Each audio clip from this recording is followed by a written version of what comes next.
If you truly seek God, நானும் நீங்களும் தேவனை உண்மையாக தேடும்போது நீங்களும் நானும் ரீசெட் ஆயிடுவோம். ரீசெட், மீட்டமைக்கப்படுவீர்கள். என்னங்க, புதுசா மாறிடுவீங்க. நீங்க ரீசெட் ஆயிடுவீங்க. அப்படியே நீங்க உள்ளுக்குள்ள இருந்து எல்லா காரியமும் அப்படியே ரீசெட் ஆயிடுவீங்க. பாருங்க, ரீசெட்னு உங்களுக்கு மைண்டுக்குள்ள வர்றது என்ன?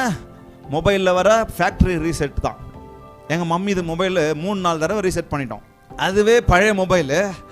அதில் நம்ம பிள்ளைங்க என்ன பண்ணுறதுங்க, எப்போவாவது மொபைலை கொஞ்ச நேரம் கொடுத்தா போதும், அதில் இல்லாத கேமுங்களை போட்டுட்டு தேவையில்லாத கேமுங்களை டவுன்லோட் பண்ணி அதுக்கு தேவையில்லாத அப்ளிகேஷனுங்க டவுன்லோட் பண்ண வேண்டாம் அப்ளிகேஷனை விட்டு அதுக்கு பின்னாடி என்னென்னவோ தேவையில்லாமல் அதுங்களே டவுன்லோட் ஆகிடுதுங்க. கொஞ்சம் நாளில் கொஞ்சம் அப்படி வைரஸ்ஸு அது இதுன்னு வந்து ஏதாவது அர்ஜென்ட்டு கால் பண்ணலான்னு பார்த்தா அது முழிக்குமோன்னு பார்த்தா அது கண்ணை முழிச்சு காமிச்சிட்டு இருக்குது. உள்ளுக்குள்ளே போயிட்டுருக்குது வைரஸ். உள்ளுக்குள்ளே இடம் தாங்கலை. இருக்கிறதே எத்தனை ஜிபி தான்.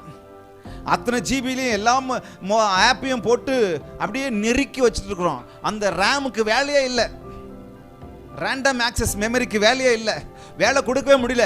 அவர் ஏதோ ஒரு சந்துல பொந்துல புகுந்து நான் கேட்ட விஷயத்த வந்து மொபைலில் ஸ்க்ரீனில் காமிக்கணும். அதுக்குள்ளே ஒரு அது உள்ள ரேம் என்ன கஷ்டப்படுதுன்னு தெரில உள்ள மொபைலுக்குள்ளே.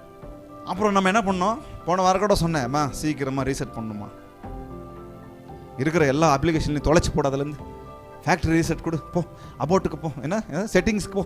செட்டிங்ஸ் போய் என்ன பண்ணு, கீழே வந்து லாஸ்ட்டில் ஃபேக்ட்ரி ரீசெட் இருக்கும், உஷாராக பார்த்து கொடுத்துருங்க. எதாவது வேணும் எதாவது வேண்டாம் அதெல்லாம் செலக்ட் பண்ணி ஃபேக்ட்ரி ரீசெட் கொடுத்துரு. அப்படியே ஃபுல் கொஞ்சம் நேரம் கழிச்சு என்ன ஆகிடும், என் கர்த்தனும் அப்படி தான் உள்ளுக்குள்ளே முழுசாக ரீசெட் பண்ணுறாரு. ஹல்லேலூயா, முழுசாக ரீசெட் பண்ணுறாரு. பாருங்க, அது வரைக்கும் அவனுக்கு அந்த உணர்வே இல்லை. இயேசுவை மீட் பண்ற வரைக்கும் அவன் தப்பு செஞ்சுட்டு இருக்கிறான்ற உணவு இருந்துச்சா இல்லையான்னு தெரியல. ஆனா ரீசெட் ஆகல. எனக்கு தெரியல, உள்ளுக்குள்ள மனசாட்சி கொத்திக்கிட்டு இருந்திருக்கலாம். ஆனாலும் இப்படி தாண்டா வாழ்ந்து அவனும் வேற வழி இல்லை, வாழ்ந்துட்டு போலாம்டா.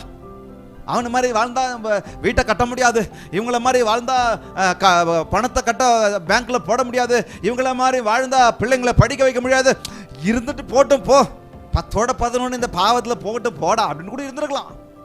ஆனால் இயேசுவை மீட் பண்ண உடனே ஒருவன் கிறிஸ்துவுக்குள் இருந்தால் பழையவைகள் எல்லாம் ஒழிந்து போயின, எல்லாம் ரீசெட் ஆகின. ஹல்லேலூயா, கரங்களை தட்டலாமா? ஹல்லேலூயா.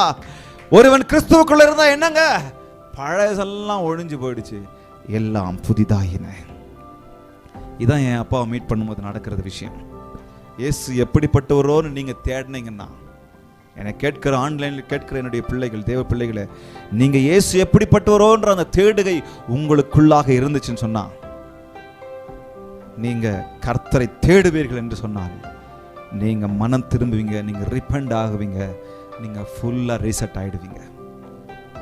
மறுரூபமாக்கி விட்டார், புது ஜீவன் தந்து விட்டார், உன் பாத சுவட்டில் என்னை நடக்க வைத்து விட்டார்.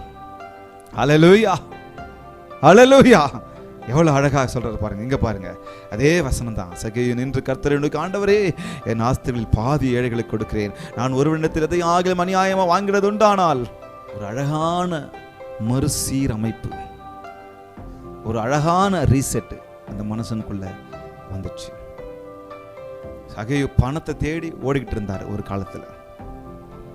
அவர் அந்த டேக்ஸ் கலெக்டராக இருந்து அந்த பணத்தை தேடி பணத்துக்கு முக்கியத்துவம் கொடுத்து பணம் கிடைக்கணும், செல்வம் கிடைக்கணும், தேவனை தேடுறது எனக்கு தேவையில்லை, தேவன் எனக்கு அவசியம் இல்லை அப்படின்னு சொல்லி அதுக்கு பின்னாடி ஓடிட்டு இருந்தார்.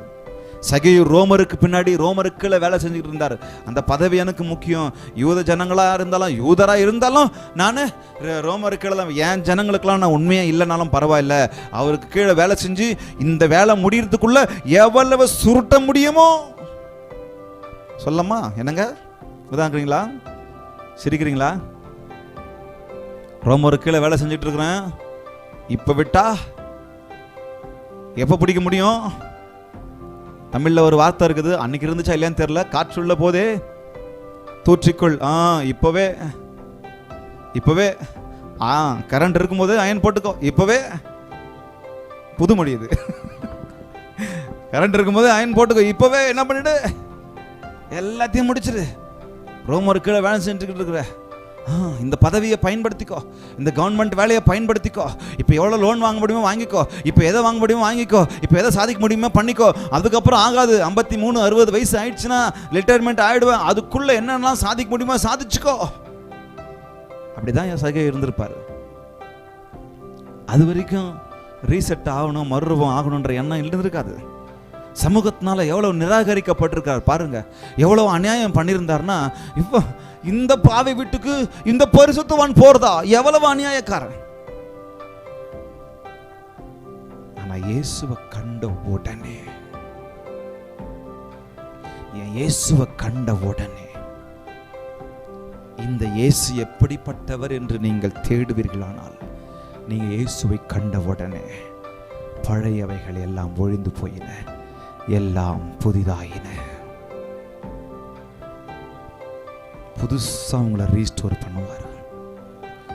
ரீசெட் பண்ண உடனே மொபைல் என்ன ஆகுது, புதுசா ஆன் ஆகுது, புதுசா உள்ள இருக்கிற இதெல்லாம் ரீஸ்டோர் ஆகுது.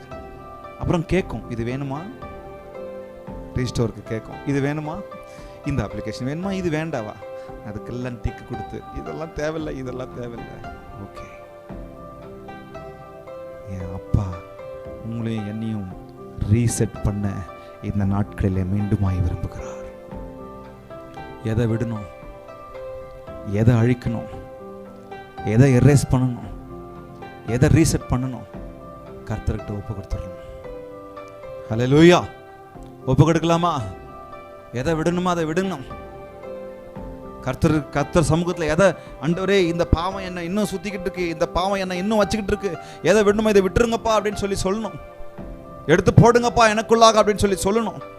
நானும் நீங்களும் ரீசெட்